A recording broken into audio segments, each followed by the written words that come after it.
qu'un nouveau magasin a ouvert ses portes à Moscou et il ressemble étrangement, Noémie, à un concept suédois qu'on connaît bien, un concept que les consommateurs européens connaissent bien. Oui, les mêmes codes couleurs sont utilisés, le jaune et le bleu, sauf qu'il s'agit d'une chaîne de magasins biélorusse. Son nom, c'est Swedhouse et 20% de son assortiment est constitué de produits Ikea. On retrouve par exemple la chaise iconique Mammouth ou encore l'étagère Billy. Et c'est vrai que les consommateurs se posent des questions quant à leur authenticité, mais interrogés par les journalistes, l'enseigne biélorusse leur dit tout simplement que rien ne lui interdit de faire cela. Et c'est vrai que Swedhouse, elle ne cache pas son ambition suite au départ d'Ikea de la Russie. Elle compte ouvrir 10 magasins à Moscou cette année avant de s'étendre à d'autres villes russes.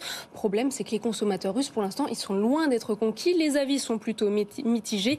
Ils évoquent Ikea avec nostalgie. C'est vrai que Ikea, ce ne sont pas seulement les produits emblématiques comme Billy ou encore Mammouth, c'est aussi un merchandising, une expérience client. Et là, le merchandising, il n'est pas du tout étudié. Les meubles sont superposés les uns sur les autres. Et puis, on ne peut pas tester non plus les lits et les meubles. Donc voilà, une expérience client qui change. Bon, c'est un peu du vol, tout ça. C'est-à-dire qu'en fait, c'est les enseignes russes qui vont, après le départ des étrangères, copier les marques occidentales, c'est ça? Oui, c'est seulement 2 mois après. C'est aussi le cas pour McDonald's, une chaîne de fast-food américaine.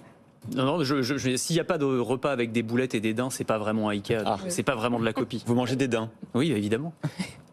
Donc voilà, il y a aussi une copie de McDonald's qui s'appelle Vyujno et Toshka. La traduction, c'est délicieux et point barre. Le restaurant a ouvert ses portes en juin dernier, donc 2 mois seulement après le départ de McDo de Russie. C'est un homme d'affaires sibérien, Alexander Govor, qui a racheté la franchise. Au total, 850 restaurants.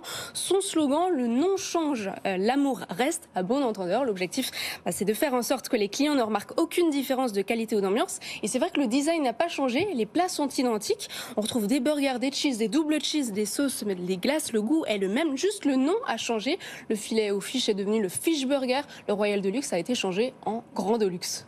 Mais alors du coup, finalement, après le repas, on a aussi le café. Là, on a une autre chaîne russe qui veut remplacer ce coup-ci Starbucks, dont les établissements ont fermé depuis le début de la guerre avec l'Ukraine. Oui, c'est ça, c'est Stars Coffee. Et vous allez voir le logo. Le logo, franchement, Ceux qui nous écoutent, alors du brun est venu s'ajouter aux couleurs traditionnelles de la chaîne américaine, qui sont le vert et le blanc. Et la petite sirène a été remplacée par une fille en kokoschnik. C'est la coiffe traditionnelle russe. Alors c'est un rappeur populaire qui a repris ses 130 cafés de Starbucks, qui n'est autre que Timati, c'est un proche du Kremlin. Merci beaucoup Noémie, c'est vrai que c'est du viol délibéré de la propriété intellectuelle, du vol. En revanche, il n'y aura sans doute pas de...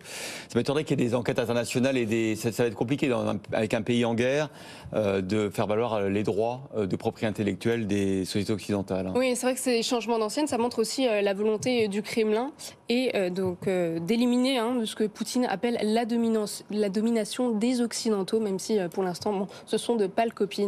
Oui, mais c'est drôle de s'en prendre à la domination occidentale en les copiant finalement, Anthony. Oui, puis là, c'est vraiment en reprenant tous les codes, quoi.